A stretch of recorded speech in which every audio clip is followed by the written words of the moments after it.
High tech, low tech, or no tech. Through our hobbies and our passions, the geek comes out in us all. The world's of geekdom. I am a geek and I'm proud of it. Geeks. Geeks unite. Well, let's get those nerds! Nerds! No! Did you just call me a nerd? Not all geeks are nerds. Yeah. This is Geek Therapy Radio. What are we waiting for? And now your mental curator, Johnny Hamburger. Welcome to Geek Therapy Radio this week. Another on location show. This time in Genbosch. s-Hertogenbosch. Your accent is perfect. It's the perfect Dutch accent. I'm here with Daniel SSSS. He's been on the show a few times. We're in his lovely home in Den Bosch. And so far loving it. The weather's been, as soon as I got here, the weather turned very nicely. Yeah, it's been a change from the past couple of months of extreme heat and humidity that we've had. Record in the history of the country, record-breaking summer as far as temperatures and dryness. So it's gotten cooler since you got here. Well, I'm good luck to the region. I don't know what I'm saying. I'm distracted a little bit because Dan, if you can't see on the video here, if you're watching on YouTube, Dan has been dabbling in brewing his own beer. And as soon as I got here, he's like, "Oh, maybe one day you'll be brave enough to taste one of my beers." And I guess Dan whipped him out for the show, so I get to taste it.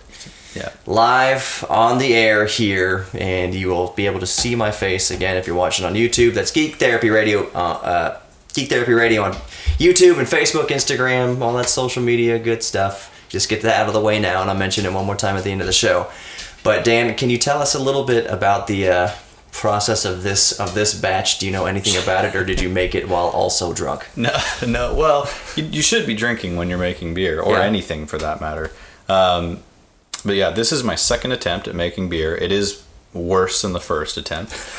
But a lot of that has to do with those high temperatures I was telling you about. Oh, yeah. As nobody has air conditioning here because it usually doesn't get hot.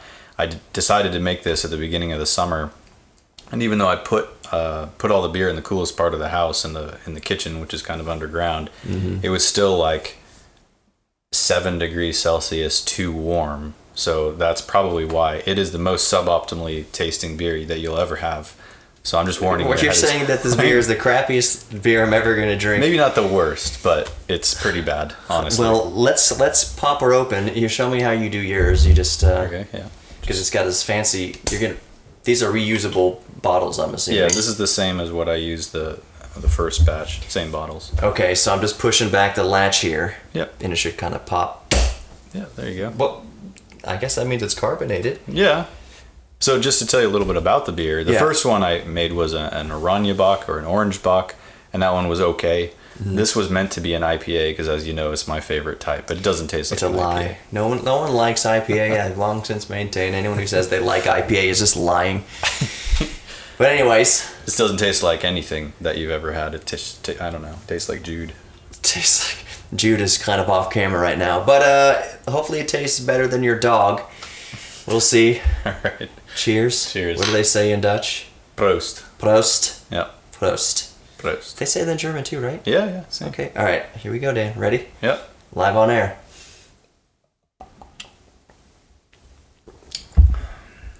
That's not bad at all. Do you think the aftertaste comes? It's not a nice aftertaste, I find. Very bitter. Yeah, I can tell that it's an IPA, but I hate IPAs with a burning passion. But this is good. This is good beer. You don't mind it? Mm-mm. Well, at least somebody likes it. Maybe that's good. Does your wife like it? Has she tried it? Does she like beer at all? Yeah, she does. She likes white beers usually. I don't think she's tried this one. No. That's really good. It's not a bad beer. You're hyping it to be. It tastes like Jude's sweaty whatever, but no, it's really good. Did you put any of Jude into this batch? He might have snuck in there. Yeah. Some of his DNA. Mm-hmm. That's really good. Well, good. I'm glad you like it. Okay, well, with the rest of this segment here, I do want to touch on something kind of geeky here in the next minute. Actually, no, we're running out of time this segment.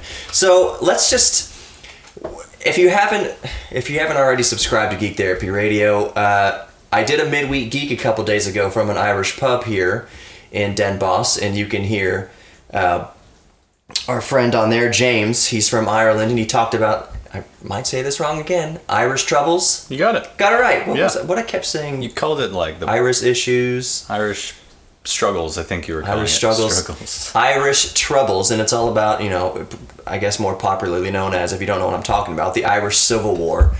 And for those of you who are very uneducated, there was a civil war in Ireland that went on for decades, if not longer than that, maybe perhaps a couple hundred years or so. I don't know exactly, but it ended recently, as soon as I think they signed the treaty in 1998, and there was still terrorism happening. Even that year there was a bombing. And it's not the terrorism you're thinking of. It's not Middle Eastern terrorism or anything that we're dealing with right now. It was Protestants and Catholics and Unionists and I don't want to say separatists, because that's kind of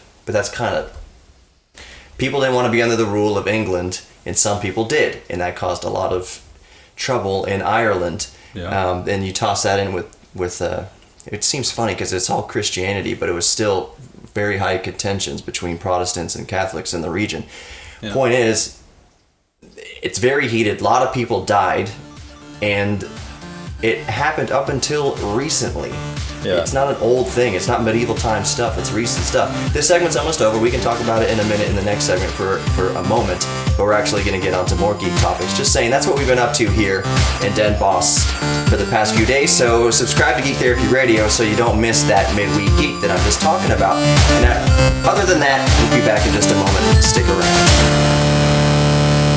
Who among us doesn't love great beer, amazing food, and arcade games? That's why I'm stoked beyond geek belief to tell you about Kung Fu Saloon, located at 5317 Washington Avenue, right here in Houston. Kung Fu Saloon on Washington Avenue has the geek trinity covered, and then some. Of course they have the most excellent beer on tap, the nomiest food off the grill, and the vintage arcade games we love. But you can also get your Tay-Tay on with karaoke, your super fan on with televised sports, and your rug cut to the best music and DJs on Washington Avenue. In addition to arcade games, get your competitive fix with Giant Jenga, Giant Connect 4, 3 skee-ball lanes, shuffleboard, and foosball. Get your drink, food, game, karaoke, and dance on. Or step to Street Fighter 2 with me and get your geek fanny served. Hadouken! Kung Fu Saloon, 5317 Washington Avenue. Visit www.kungfusaloonhouston.com for more details and dress code info.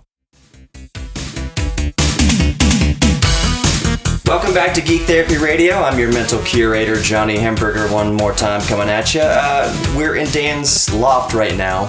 We were going to record this outside, but it was too windy, and I would rather take a little bit of reverb and echo over wind any day of the week, so I don't think it sounds that bad. Just letting you know, it sounds a little different on location here.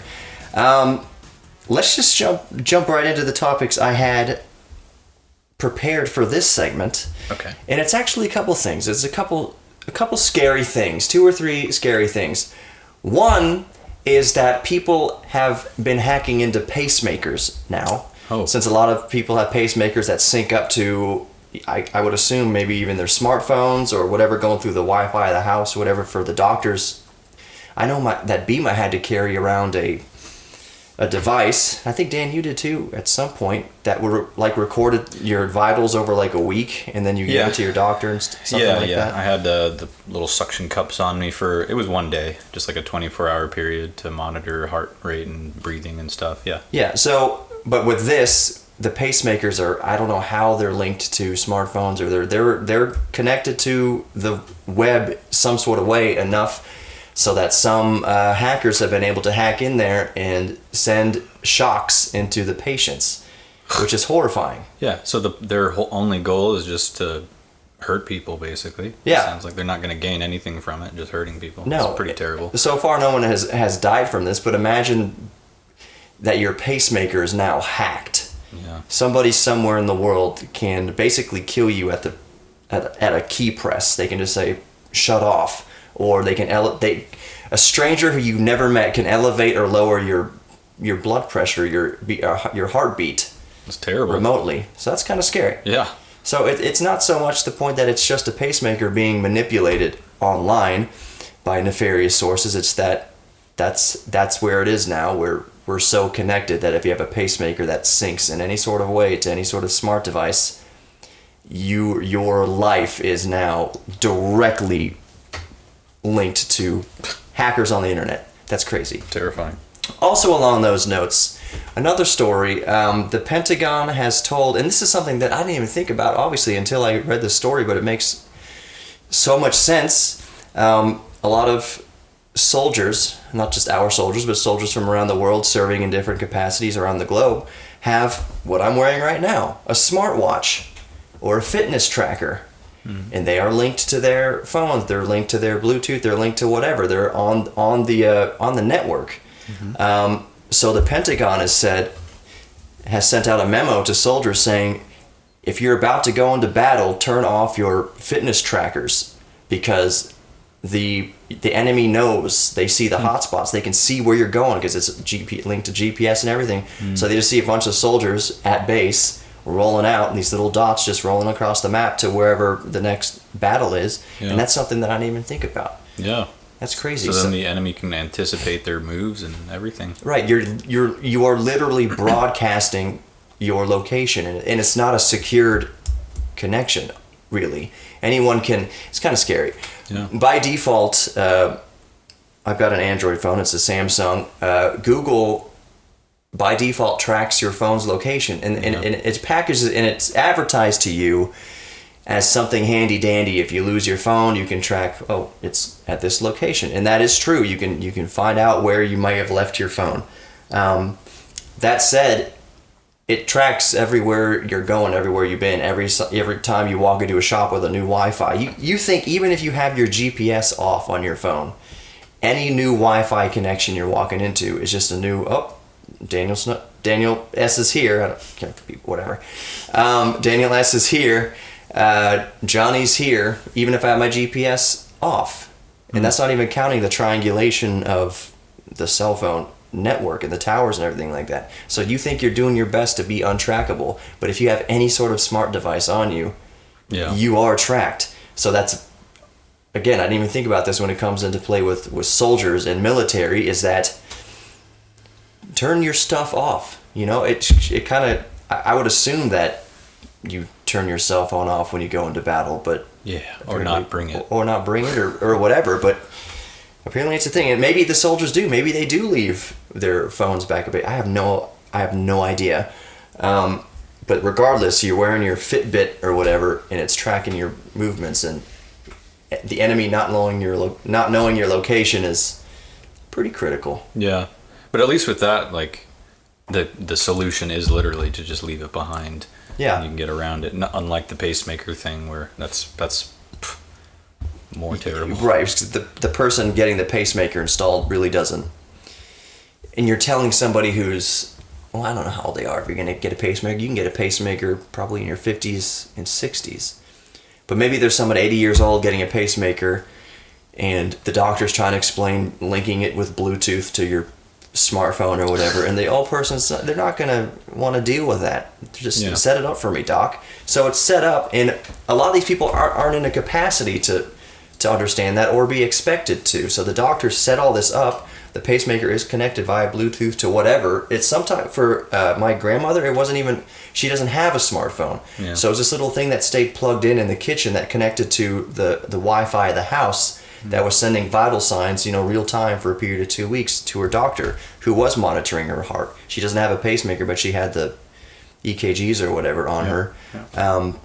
I can imagine like an really old person. They're like, we're going to need to connect this to your Bluetooth. And they're just like, the old Danish king? Was there? Oh, yeah.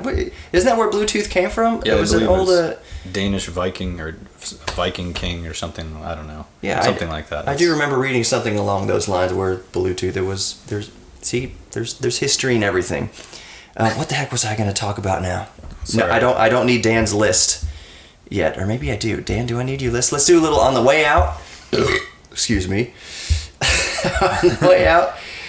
Let's do a little top 5 list quickly. We have like 3 minutes left. All right, I've got a few, but here's a good one. The top 5 human bones. Number 1, bone. Right in order. All right, do we want to... Femur. Number 2, skull. Here's a great Now one. let me guess. You have to let me guess a little bit. Okay, so you got number 1 and 2. Number 1, femur and skull. Yeah. Number 3, I'm going to take a guess. You don't think I'm going to get it? No. Because so far I think it's in order. Well, I don't even know what the priority is here. Me neither. I'm going to take a shot in the dark and say sternum. Wrong. What's number 3? Number 3 is Dr. Leonard McCoy. I didn't know there was a bone called that. I don't even know what that Sometimes the doctors... Okay. Okay. They're called bones in Star Trek. Okay, that's ridiculous. Number 4? Let me guess number 4. Now I know that it's not actually... If number 4 or 5 isn't boner, then I'm going to throw your phone to the ground. Because it should be. It's not. A temporary boner. Temporary. My girlfriend's mom's going to listen to this. All right, what's number 4? Bone. Orbital. So your eye socket. Didn't yours get smashed? Yeah, actually my left one. Surgery on it. Yeah, well, no, the surgery was on the sinus, but the messed up sinuses was a byproduct of smashing faces in a soccer game with a guy that looked a lot like a muskrat. Okay. Anyway. All right. So Number 5? So hold on. So to recap, what are the first 4 bones? The first one, femur. Second one, skull. Third one, the guy from Star Trek. 4, orbital. Yep. And number 5, drumroll, let me guess the bone. Okay. Can I have a hint? Is it a real bone in the body, or is it another stupid? I believe it is. Okay. I mean, it is. Is it above or below the belly button? Above. Is it a rib? Yeah, but it's a very specific rib? Yes. Adam's rib. No. That's a top bone. Yeah, that's above. So it's definitely not boner. Well, whatever. Oh, it's a rib. You said it's a rib. Yeah, Obviously, I said it's a rib. Okay, I'm very way off on anatomy. I gotta think of it quick. Okay, we're running out of time this segment. What is the number 5 bone in the body? Floating rib. Oh, where's it floating? Is it not? I'm not really sure. Do only women have floating ribs or something? I don't know. We're not doctors here. I don't know. I'm not a bonologist. Stick around for more Geek Therapy Radio. I don't know what really to say after this segment. We talked about some really scary type of geek stuff. Pacemakers can get hacked. Soldiers, don't bring your Fitbits into battle. And the top 5 bones in the body. And none of them are boner. We'll be right back with more Geek Therapy Radio. I promise we'll keep it a little bit higher brow from now on.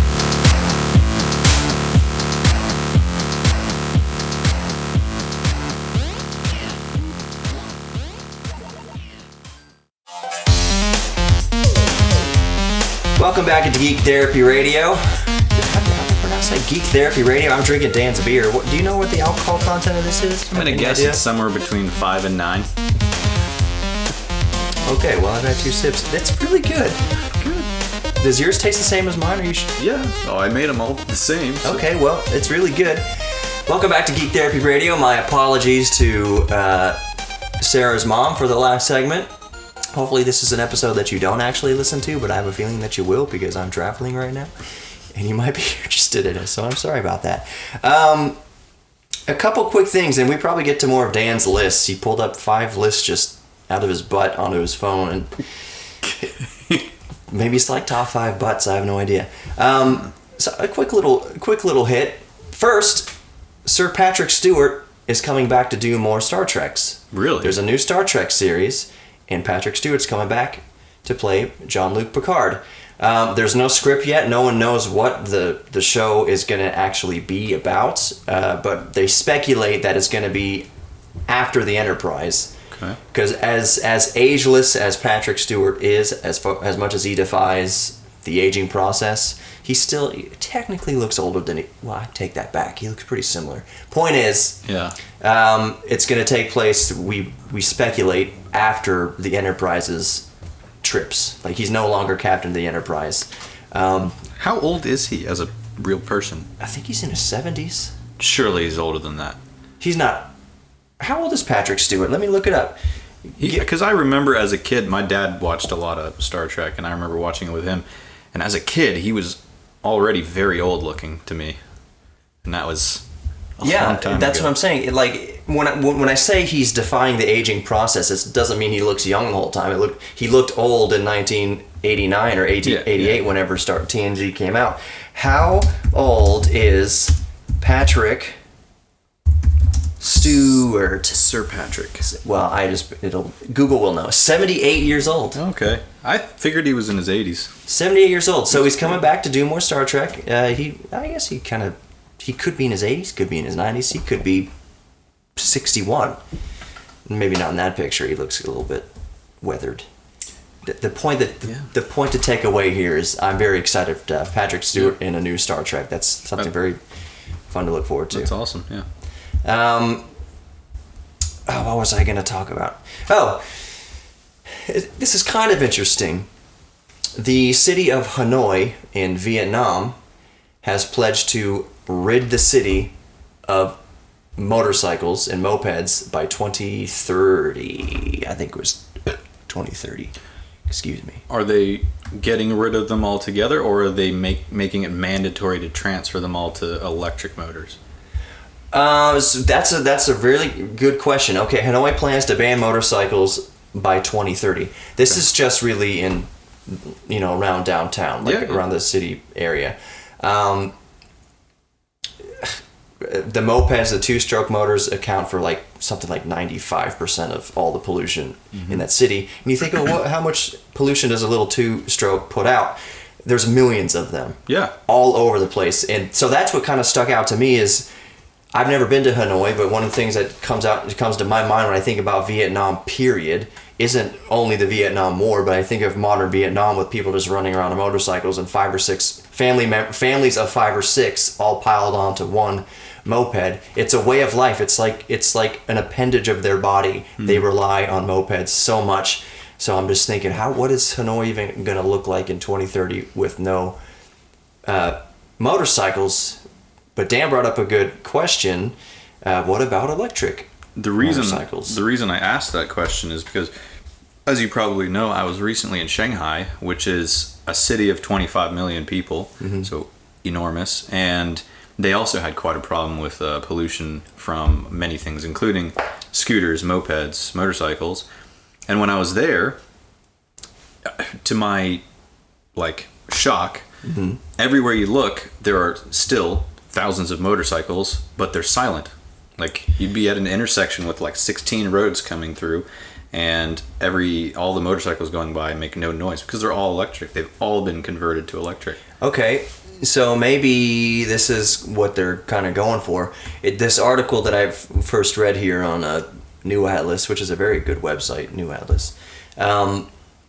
The article doesn't mention anything about electric bikes, but if you read down in the comments, the first one is, okay, what about electric? If the concern here is the pollution, in conjunction with banning motorcycles by 2030, that the city is also saying public transportation is going to get way better. We're not just banning them and saying, screw you guys, figure it out. Walk. They're going to make walking better. But the public transit's going to be a lot better. Yep. And as of now, again, I've not been to Hanoi, but I can imagine that being a Westerner just trying to go for a walk to the market is probably a pretty hair-raising experience. I've heard you just have to commit. You just have to stick your foot out in the street and start walking. Yeah. And that in the chaos, they'll just know not to hit you, hopefully. Yeah. Well, sometimes it's a bit like that here. Yeah. As you've seen over the last few days. Yeah, with bicycles. Chaotic. You just got to go. I've never been there either, actually. So I think we just came up with a goal for next year or the year after.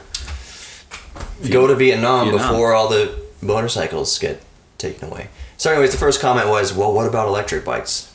Yeah. So you got to think that, okay, there'll be a provision there, of course, electric bikes. But the point is they want to cut down on pollution in Asia. So I see no problem with converting to electric moped. I want an electric moped. I think an electric moped that gets 100 miles of range on a charge would be amazing. Yeah. Here's one thing people don't think about. We'll talk about electric vehicles here for a second. The range anxiety and that electric vehicles right now can't replace a gasoline motor as far as distance driving, going from Houston to Dallas or going hundreds of miles because the infrastructure is not there to currently charge your thing up as quickly as you can pump gas. But here's the thing about electric cars. I still think it's a secondary vehicle. It's a secondary vehicle that you're going to do 95% of your driving with. Because what do you do day to day? It's just your commute back and forth to your office. And if you have the charger at home, which when you buy an electric vehicle you do, you can't think about it as my next chance to fill up with gas. Because every time you park it in your driveway, every time you park it in your garage, it's topped up for the next day. Yeah. So it's always topped up. And if it's Tesla or something like that with a range of 300 or so miles, there's no range anxiety for I'd say 95% of your requirement for driving. Yeah. So you could have your gasoline car as your other secondary vehicle that you only use when you need to go on a big road trip to California or do something like that. Sure, until the electric infrastructure is there to, let's say, pull off the interstate I-10 somewhere in New Mexico and be able to charge your thing up. Yeah. They got superchargers that charge in like 30 minutes or less now. Get your battery to 80%. Yeah. It's pretty good. Stop to have lunch. Yeah. Your car's almost full. Fill it up. Yeah. I mean, they're getting there here also. You see, like, across Germany, Netherlands, and different places, you'll see just electric charging stations right next to the petrol station.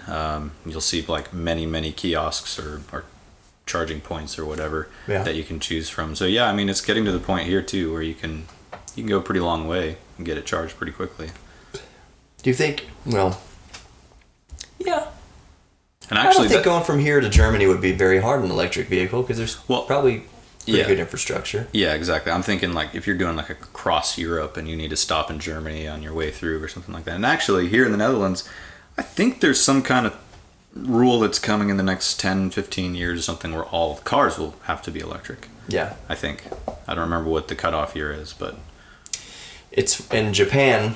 I'm thinking about cars now because Big Angry, who's also here on KPRC, has a show, Big Angry and Zero show. Go check that out. He's doing the Gumball 3000, which is London to Tokyo, and right now he's in Japan. And that just kind of made me think. Japan has this rule, and I forget what the actual statute of limitations is on this, but Japan wants you to be in new cars. If you've had your car for a certain length of time, they start taxing you heavily. It's here too. For keeping old cars. Okay, yeah. So they just every few years, the government's basically saying you need to get into a new car, and they say it's for emissions purposes for the environment and stuff like that. But it has the side effect of you buy new cars all the time. So the industry is always generating new cars, and I'm not saying good or bad or whatever. It's just that's just what's happening in Japan. That's one reason why, like the 25-year-old classics that come over here, we have to wait in the United States 25 years before we can get a right-hand drive or import a car from another country, and so Japan can't wait to get their old cars out. You can get a car from Japan for relatively cheap because that country, no one wants to buy an old car because it's going to be taxed so heavily. So Japan is just helping U.S. importers just get them out. People in the United States want to buy these weird, neat cars. Yeah, and the Russians too. Russians buy a lot of Japanese cars. They actually have some pretty interesting, creative business ideas where they put them on the boat from Japan to Russia, and they have a crew on the boat that will actually cut the cars up and then re-weld them together before they get to shore, and then sell them as like a different car or something like that, which gets around some legal stuff. Yeah, that's interesting. We'll be right back with more Geek Therapy Radio. We're going to drink more of Dan's beer here, so stick around, subscribe to all the social media. We'll be right back with more Geek Therapy Radio.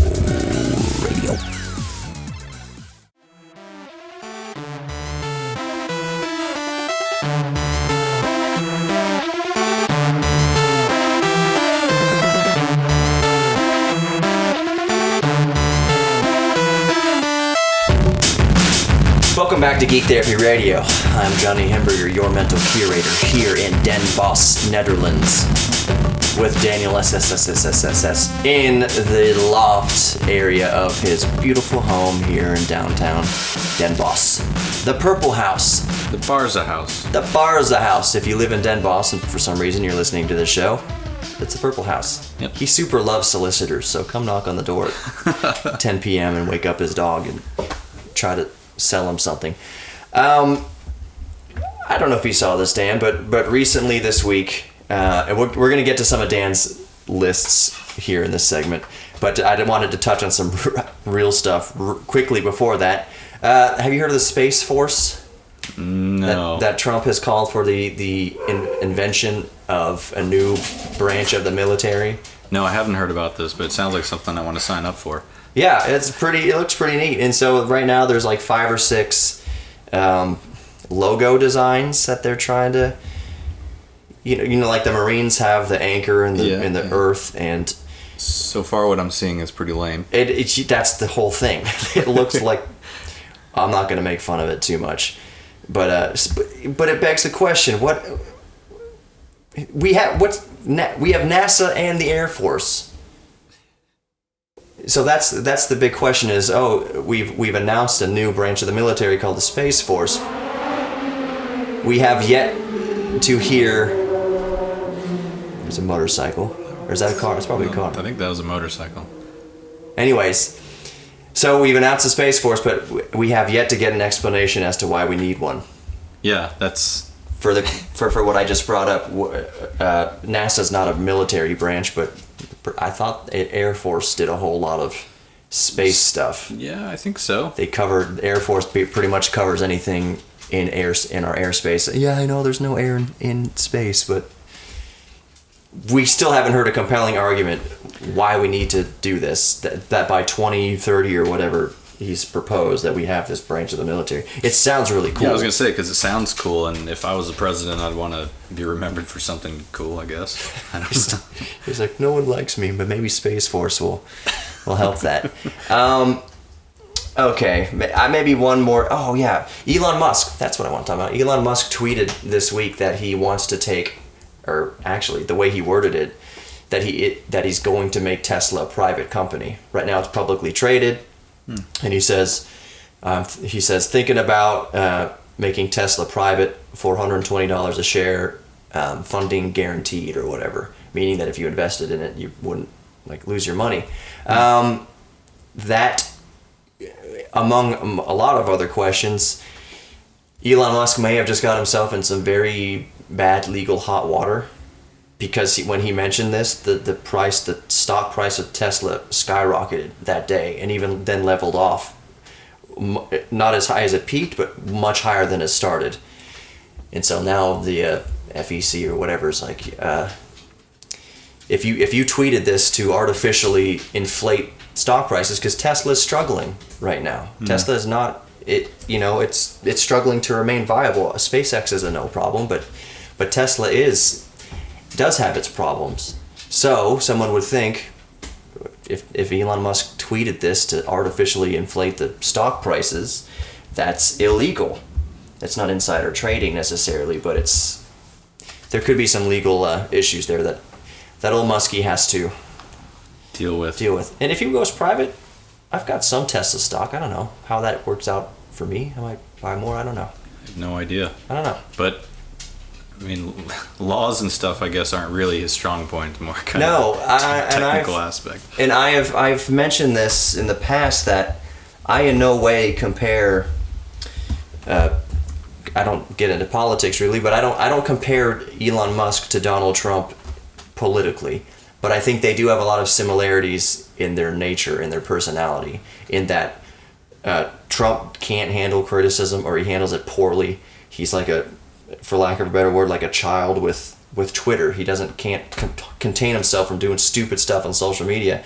And I think Elon Musk is much the same way. Yeah. He has a hard time. He's notoriously bad at handling criticism. Yes. And he'll react, and it's often on social media. And some people say maybe him saying he's going to take Tesla private isn't so much of him trying to do something illegal. It's just that he has very bad impulse control. Have you read that book about him?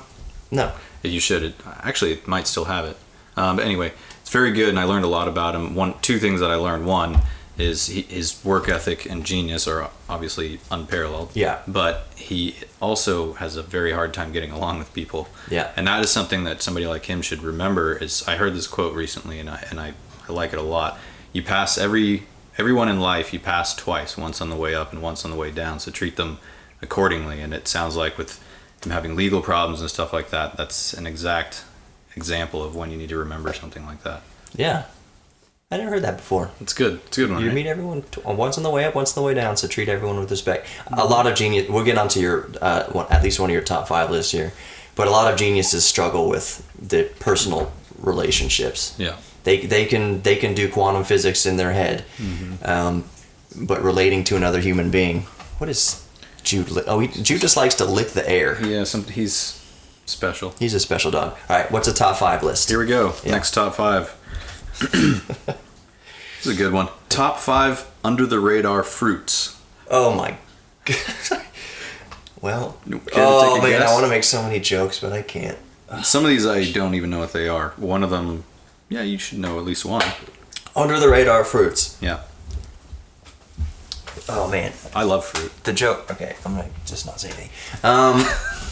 Oh, I see where you're. Okay. But it was gonna be good. It wasn't. It didn't matter. All right.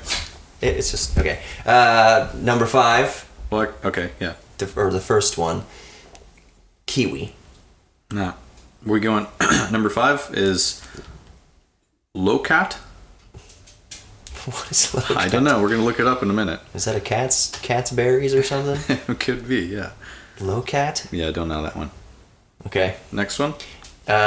If it's under the radar fruits, if it's not going to be an apple or banana or pineapples, like I'm not going to know what it is. Can you get it in a grocery store? Probably. I don't think you can get any of these in a grocery store. Can you not get a them on normal this one. planet? Yeah. Yeah. Okay, so what's the next one? Next one is rambutan. You know what? Name just this whole list, and then we're going to go to another list. 'Cause I don't know So where to 5 to start. 1, locat, rambutan, white currant. I know what a black currant is, but I didn't know what a white currant is. Hammy melon, and this one I'm surprised. Number 1, persimmon. I had a You know that- persimmon tree by my house in Texas. Remember, in Oh. Kingwood. That was a persimmon tree. So Is it a good fruit? Does it taste nice? we never ate it. We were told not to. Okay, don't know. so that's why it's an under the radar fruit. Could be. All right, what's the next list you have? What are the other lists? Let's choose from the list real Got quick. a lot. Top 5 fingers. Top 5 places to eat a bear. We did top 5 bones. Top 5 Dylan songs. All right, top 5 places to eat a bear on the way out. We got like a minute left. Okay, go. Russia. No, it's more specific than that. Like restaurants? No, Or like anything. Okay. Eat a bear. It'd be nice to eat a bear on a nice picnic by the lake. Okay, that's not one of them, but I agree. Okay. So What's the number first one? 5, in a car. Eat a bear in a car, like Yeah. a bear burger. Drive-through bear burger. Drive-through bear. Okay. Next, eat a bear in bed. No, but not far off. But that was close. Number a 4 chair. is number 2 is a couch. Okay. So chair. All right. Four. So next ones, because we're wrapping it up here. What are the next ones? Number 4, screened-in porch. Okay. It's peaceful. Number 3, rug. What if you're eating a bear on a rug? A bear rug. Yeah. Yeah. Getting a bear hug. Number 1, top place to eat a bear, in the sink. I guess it's messy. Okay. That's just practical, Dan. That's not even funny. That's going to do it. Is that it? Yeah. Okay, that's going to do it for this episode of Geek Therapy Radio, live from Den Bosch, Netherlands. Dan, SSS, thank you for being on the show. Thank you, Johnny, for having me, and thank you for visiting us. Great time. All right, Geek Therapy Radio, Facebooks, Instagram, all that good social media stuff. I'll see you next week. I'm Johnny Hamburger. Be good to each other. Take care of each other. Most importantly, starting with yourself. Take care of yourself. It's hard to help people when you can't help yourself. And enjoy a geek thing this week. If you like Legos as a kid, go buy some Legos again. You're a grown-ass man or woman, just go do it. Just have some fun with this week. Find a hobby, indulge in an old hobby, and just be good to your mind and your spirit. And I'll see you next week on Geek Therapy Radio.